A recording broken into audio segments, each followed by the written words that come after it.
कभी सोचा है कि कैसे हमारी जिंदगी का पूरा रुख सिर्फ एक फैसले पे टका होता है? बस एक इंतखाब और सब कुछ बदल सकता है। आज इसी पर बात करते हैं कि कैसे एक फैसला हमारी पूरी कहानी लिख देता है। ये सवाल है ना, हम सबके दिल में कहीं ना कहीं छपा होता है। आखिर वो कौन सा एक लम्हा होता है, एक गलत मोड़, जो हमें सुकून भरी जिंदगी से निकालकर ना खत्म होने वाली बेचैनी की दलदल में धकेल देता है। तो होता ही यह है कि गलत इंतखाब बिल्कुल एक डोमिनो इफेक्ट की तरह काम करता है। आपने देखा ना डोमिनोज को, बस एक टाइल गिरती है और फिर लाइन से सब गिरती चली जाती हैं। बिल्कुल इसी तरह एक गलत फैसला हमारी जिंदगी के सुकून और इत्मीनान को एक एक करके गिराता चला जाता है और उसका असर बहुत दूर तक, बहुत देर तक महसूस होता है। और ये बात सिर्फ किसी एक चीज के बारे में नहीं है। ये उसूल जिंदगी के हर मोड़ पर, हर शोबे में हमारे सामने आता है। चाहे वो शादी ब्याह का मामला हो, दोस्ती का रिश्ता हो, या फिर बिजनेस और कैरियर के बड़े बड़े फैसले। एक गलत कदम की कीमत कहीं ना कहीं, किसी ना किसी शक्ल में चुकानी पड़ ही जाती है। अच्छा, तो फिर सवाल ये उठता है कि आखिर हमसे गलतियां होती क्यों हैं? मतलब ऐसी क्या वजूहात हैं, क्या प्रेशर्स हैं जो हमें गलत रास्ते की तरफ धकेल देते हैं? चलें जरा इसको समझने की कोशिश करते हैं। अक्सर इस गलती की कहानी शुरू होती है जल्दबाजी से। बस फौरन बगैर सोचे समझे कोई फैसला कर लिया।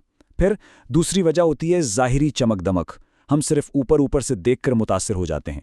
या फिर कभी कभी वक्ती खुशी, थोड़े से फायदे का लालच हमें बहका देता है। और हाँ, एक और बड़ी वजह है दूसरों का दबाव। लोगों की बातों में आकर उनकी ख्वाहिश पर हम वो फैसला कर लेते हैं जो असल में हमारा होता ही नहीं। तो ये चार चीज़ें मिलकर एक गलत इंतखाब की ज़मीन तैयार करती हैं। और ये जुमला इस सारी सूरत हाल को कितनी खूबसूरती से बयान करता है। चमक सिर्फ बाहर थी, अंदर तो अंधेरा ही अंधेरा था। मतलब जब वो धोखे का पर्दा हटता है ना, तब एहसास होता है कि जिस चीज़ की चमक ने आंखों को खीरा कर दिया था, उसके अंदर तो कुछ था ही नहीं, सिवाय घुप अंधेरे के। तो जब ये गलती हो जाती है, इसके बाद क्या होता है? अब बात करते हैं इसकी तवीन मुद्दती कीमत की। वो भारी खमियाजा जो हमें भुगतना पड़ता है, और यकीन करें ये कीमत अक्सर बहुत बहुत भारी होती है। ये सिर्फ एक नुकसान नहीं होता, यूं समझें कि पूरी जिंदगी का तवाज़ुन ही बिगड़ जाता है। ये ऐसा है जैसे किसी इमारत का एक अहम सुतून हिला दिया जाए, फिर पूरी इमारत डगमगा जाती है, हर चीज़ अपनी जगह से हिल जाती है। सबसे पहली चोट जो लगती है ना, वो लगती है खुद एतमादी पर। अपना कॉन्फिडेंस बिल्कुल ख़त्म हो जाता है। हम अपने ही फैसलों पर शक करना शुरू कर देते हैं। और फिर ये शक आहिस्ता आहिस्ता खौफ में बदल जाता है। हम आइंदा कोई भी फैसला करने से, कोई भी कदम उठाने से डरने लगते हैं।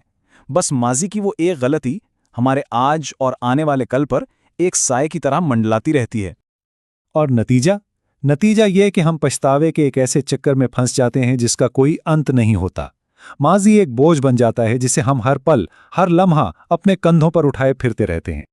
तो सवाल यह है कि क्या इस दलदल से निकलने का कोई रास्ता है? जी बिल्कुल है। अब हम बात करेंगे हल की, उस रास्ते की जो हमें वापस सुकून की तरफ ले जा सकता है। और हल हैरत अंगेज तौर पर बहुत सादा है। इतना सादा कि हम अक्सर इसे नज़रअंदाज कर देते हैं। मशवरा सिर्फ यह है कि हमेशा ठहर कर सोचें, जल्दबाजी नहीं, ठहराओ।